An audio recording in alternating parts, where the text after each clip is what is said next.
Denton Perspective.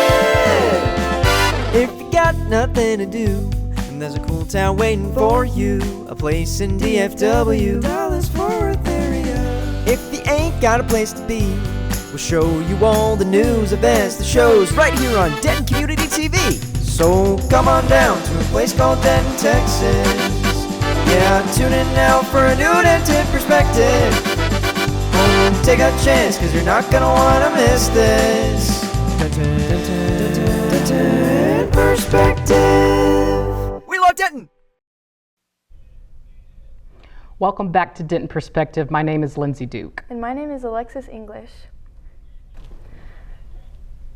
Texas voters have made their choices earlier this month in a series of special elections and statewide ballot measures. In North Texas, Democrat Taylor Remmett and Republican Lee Wamsgams are heading to a runoff for the state Senate seat vacated by acting Comptroller Kelly Hancock. The GOP vote split between two Republicans, allowing Remmett to finish first in the three-way race.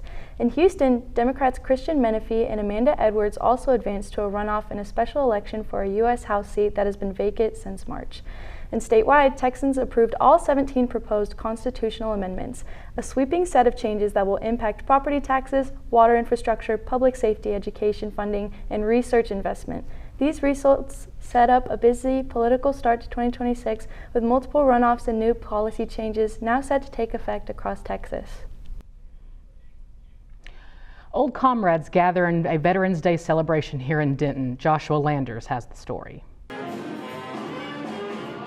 The city of Denton hosted their Veterans Day ceremony. This is a chance for veterans to meet up with other veterans, get in touch with each other, and say thanks to those who gave their life for this country.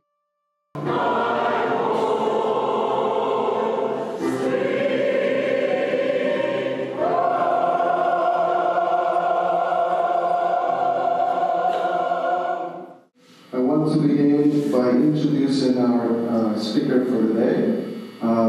Chief Master Sergeant Ben Watts, retired, represents the highest level of the U.S.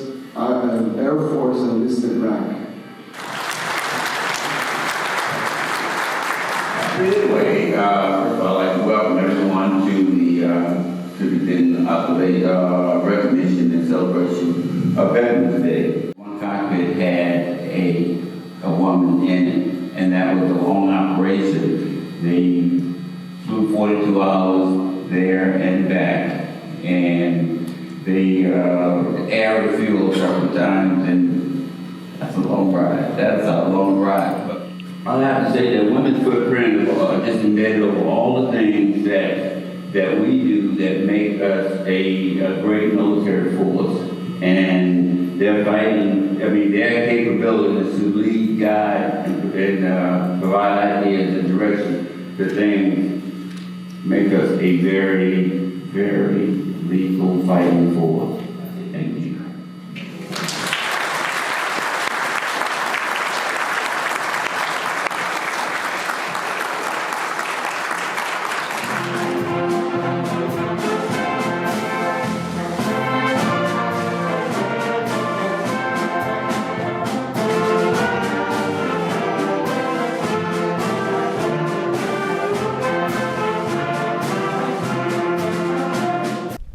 Downtown Denton may be looking at some changes in the near future thanks to a rezoning plan from the City Council. The specific area between Eagle Drive and Sycamore Street is currently zoned as public facilities and mixed-use neighborhood, but the changes would make the area zoned as mixed-use downtown. The main differences between these are in density and infrastructure, with the new zoning allowing larger builds with businesses, residential spaces, and more. Designed Downtown Denton, the city's 20-year plan, emphasizes walkable areas around the city while building community. The plan includes a new park in the rezoned area, according to the City Parks Rec and Beautification Board. Denton's exponential growth, especially in the past 20 years, is calling for more housing, and the city hopes the new rezoning will help. The Denton Public Library held an event where they sold off some of their book collection. Riley Sickler has the story. The Denton libraries have been struggling with budget cuts and a decrease in interest. The Friends of the Denton Public Library aim to fix this problem with their quarterly book drives. They sell books at $1 for paperback and $2 for hardback. They hope the money will bring more children to the library. Big thing that we fund is their summer reading challenge. So they have a summer reading challenge over the summer. that draws children in to read so many books, and then you get little prizes. You get a book, and so we buy their books. That's part of that money goes towards buying the books. The drive also brings people to the library and helps book lovers who might not be able to afford new books. They're book lovers. They have the same line. I have no more room on my shelves for books. My husband will kill me if I bring home any books. We've heard that a million times. They love books. They consume them, and it's a wonderful thing to know. It really is. It's tangible. The Friends of the Denton Public Library hope that the book drive can spark new interest in the library and help people understand its use. Government funding cuts, the library does need support. It's very important to support them at this time. And that's what we're hoping people realize through these book sales and through this bookstore and through our other fundraising events. We're hoping that they realize that the library is free knowledge. And so there's an issue right now, and we need to help them very much. This has been Riley Sickler with Denton Perspective. Denton Perspective is a Denton Community Television production. Denton Community Television also produces other shows such as Caden Stone's show, The Denton Files. Let's give it over to Madeline, who has Caden on deck for an interview. Madeline? Thanks, Lindsay. Today I'm sitting here with Caden Stone, the creator of the DC TV show, The Denton Files. Caden, thank you for coming in today. I'm glad to be here. Now, can you tell us what was the idea for the show? So I've always been really interested in television shows and films like The X-Files, Twin Peaks, just stuff along like the Alien and Ghost line, Supernatural. That's a great show. But like, those were like my main focuses for the show of like, how can I turn this into more like informative, I guess. Right, and so then what made you decide that it would be about, the Denton lore and mysteries? So I really like Denton as a whole because it has like a lot of like rich history in it that not a lot of people know about or really, I guess, want to like take the time to look into.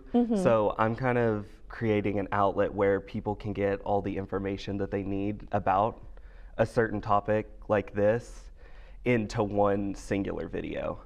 Absolutely. And so then if that's the case, there's a lot out there about Denton. What's your favorite Denton mystery that's out there? Right now I'm covering the Morrison Milling Company. That probably has to be one of my favorites because it dates back so far. And a lot of people like ask about it, but like I said, there's not like a collective, like one video about it. Like you have to hunt for it. So that's why like my newest episode that's coming out is about that, and it's like a whole retrospective from like the conception of the company to now in 2025. Absolutely. I love the rich history of it and the potential spooky vibes that you guys bring. If our viewers are wanting to see more, when can they expect new episodes? That episode is going to come out just right before Christmas, and then they should expect season 2 to start coming out in February, and I post videos every other month. Awesome. Well, thank you so much for coming in today. Let's send it back to the desk to close out the show.